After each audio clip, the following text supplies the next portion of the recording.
Hello, choir friends. I'm sure your day went well or is going well, depending on wherever you're watching this video all over the world. If this is your first time watching this video, my name is Shenwadi Kunle, the choir doctor. If you are not yet following me on social media, you can follow me at the choir doctor on Facebook, on Instagram, on YouTube, and also on TikTok. I'll be right back after this break.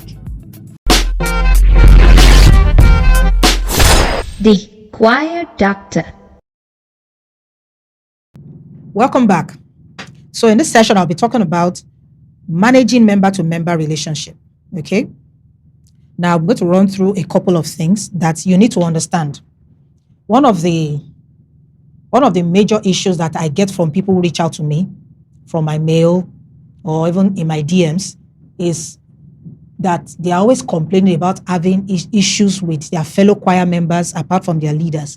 And all of these things sit on certain issues that if they are not trashed out, there will always be conflicts. That is just it. There will always be art issues if they are not handled. So I will run through a couple of them now. Now, one thing that I want you to keep in mind as a choir member is that opportunities will always come. Okay? The problem is not the opportunity coming. The issue here is, are you ready when that opportunity comes? An example is David. David has been in front of the sheep for a while, practicing with his musical instrument before he was requested for by the king. It's not that when the king was now requesting for, I need somebody that is well-trained, that he now to quickly rush through rehearsals. No. He has been doing that for a while. So when the opportunity came, he was recommended. So instead of you getting hungry, all this, yes, this person, they're always choosing this person to lead praise and worship all the time. What about us? Are we not also part of the... See, the issue why you are hungry is because of the fact that you lack understanding of this. You don't need to be hungry. There will always be opportunities for everybody.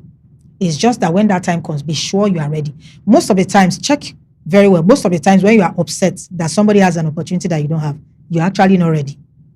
If your choir leader should give you that opportunity, I'm very 100% sure you are going to mess up on stage. So if God has not allowed the opportunity to come your path, there's a reason. That time of being envious of another, work on yourself to a point that when the opportunity comes, you are ready. And when the opportunity comes, you deliver. Because the beauty of the opportunity is when you deliver excellently. That's the beauty. It won't make sense if you're not given the opportunity and you don't deliver as you should. Okay? So there's no need for you to be angry about the fact that certain people are given the mic every Sunday. They don't give you the mic, they tell you to back up. It's because you're not ready. If you're ready, most of the times your leader will know, except for leaders who have issues, like I mentioned in their own series. Okay? So they will know when you are ready and they will give you the opportunity. Then another thing you need to know as a choir member is that you should never see small assignments as something that you can't be involved in. Don't be too big to handle small assignments. See it as an opportunity for you to serve. Most of the times when people complain they don't give them mic, it's because they are waiting for the time they're going to be given one big assignment to do. And it doesn't work that way. You work your way up.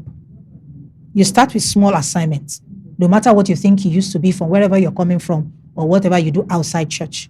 I will get to that later. Some of you might think from the former church where you were, you used to be like the top lead singer. You are in a new space, so you need to calm down. They can't just trust you because they have not known you for years. So they might have to check you with, even the Bible is even scriptural. If you are faithful in those little things, then they can trust you with bigger things. So don't be too big to do small things or else it will take you forever to get to where you have been dreaming about and that you're always angry about because you don't get there. Okay? Then also, for those of you who are new members, as a new member, you're not supposed to be too forward. When you join a new choir, regardless of whatever rank you think you have from the church that you used to have, you can't just be so forward and be all over the place like it's a place that you know. One of the things that you should do is you take your time to be quiet, observe, take notes of how things are done, understand the way things are done there, and try to blend into the system. Every system have their own uniqueness. Like I always say when people complain that if I leave this choir or if I leave this church and go to so and so church, I won't experience something like this. That's a big lie. Wake up from your reality. It's in every choir. All these issues we're talking about, it's in every, even if you go to US, you go to Canada, you can even meet bigger challenges. So the only thing is that everyone have their own unique ways of managing all those issues. Okay? And different systems require different principles. So you might be in a particular conservative denomination. There's a way things works there. Where you get to another denomination that's not as conservative as that, there's a different way things work. So you have to study, understand, and blend in. Not that just be all over if you think you know everything or you think you know something, or else you're going to run into trouble. All right. Then another thing I also want you to keep in mind as a member, before you can join a choir, yes, I know you're called, you're anointed. If God gave you a revelation that you're called to be a music minister, I've already mentioned that in my previous videos. You need to be trained though. So as a choir member, at least basic knowledge, basic musical training knowledge, if not advanced, at least basic, you should know. You see, one of the reasons why you have all these conflicts or all these heart issues of they don't call me. So maybe the first time they gave you the mic, you were singing on one note that even the Holy Spirit had to be frowning. So you can't expect your leader to call you next time to lead a song again just because of that mess up. So if you had worked on yourself before coming, basic things like knowing your singing key, basic things like knowing how to carry your backup singers along where you are singing, basic things like singing to beat, not off beat. Simple things like that you should be able to know. How to interact with your audience. Simple things like that you should know. How to manage your stage. So if you know all those simple things, you won't have problem. But if you don't, you're going to have a lot of issues. And instead of getting angry at your choir leader, work on yourself. There are a billion of vocal coaches all over the world now. It wasn't like some years back that it's not so easy to get them. You can get them online. You can even get videos online to work on yourself. So to avoid this kind of issues, okay? So if that is done, you don't have any problem with your choir leader, with your choir member, or beefing somebody that is always given the opportunity that has worked on themselves, okay?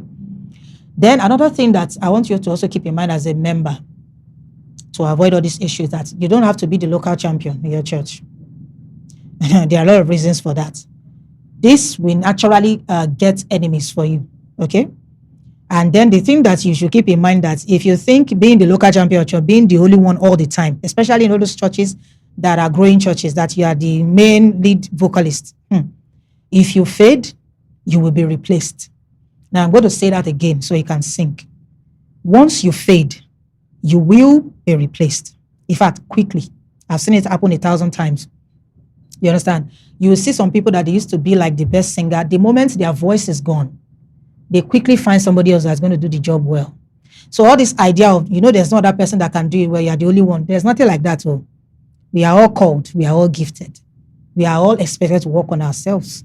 We are not there for decoration. We are there to work.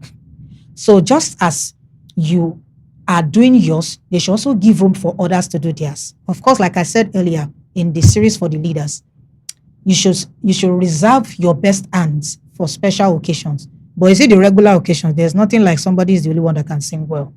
The moment your voice is gone, they will replace you. There's no sentiment about that. Quickly. It's not something that will take forever. If you are singing in a way, maybe you are singing like you are not updated or something, they will find somebody else.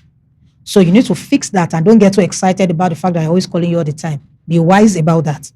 Then you will avoid a lot of enemies in the process. Okay? It will also give room for others to grow. Then even apart from that, you also know that your audience that you are ministering to, they like varieties. Oh, I don't know about churches that are just growing up, but I see all those developed churches. They like varieties. You can't be the only one coming every time, giving us the same pattern, because everybody have their own uniqueness. We come this Sunday, we want a particular flavor. Another Sunday, we want another flavor. That's the beauty. After a while, we get tired of you. You understand? So and then you as a person, you won't have enough time to go and refresh and reload.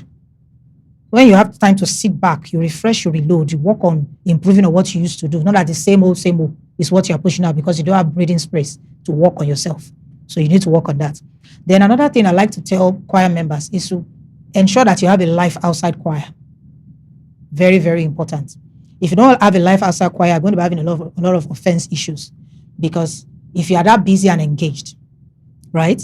Even if you are not given the opportunity to minister all the time, you won't be offended because you are busy with something else. But if you are not, and your life is wrapped around what is happening in church, you're going to have a lot of issues. So you need to have a life. And when I say life outside, that means like you have something related to music that you do outside the choir. Do you understand?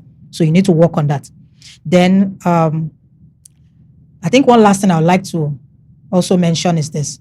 There's no need for you to put another person's light out so that your own can shine. If you try to put somebody's light out so that yours can shine, your own cannot shine brighter than the person's own because of that. All these are because you feel that this person will be noticed and you will not be noticed. You try to go behind the scene and do anything funny to make sure that person is taken out of the scene so you can be the only one showing up. It won't make you shine brighter. The sky is wide enough for birds to fly without clashing. So there's no reason for all these beefs here and there.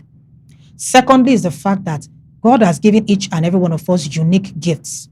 Okay? Appreciate and use your own well. Be comfortable with your own. Celebrate others' own. Okay? Instead of you envying them.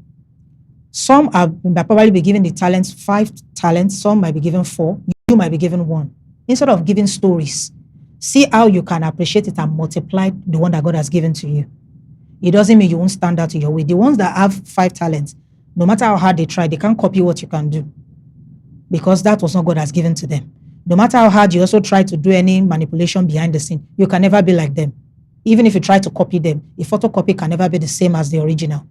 So instead of wasting your energy on all those kind of stuff, invest those kind of energy into yourself, work on yourself, develop yourself, appreciate what God has given to you and multiply it. That's what you should focus on. So I think this is basically what I will naturally share with choir members generally. I'm sure you must have learned a thing or two from what I've shared. Make sure you share with your choir members and your choir leaders in your space. Don't forget to follow me on all social media platforms. The Choir Doctor.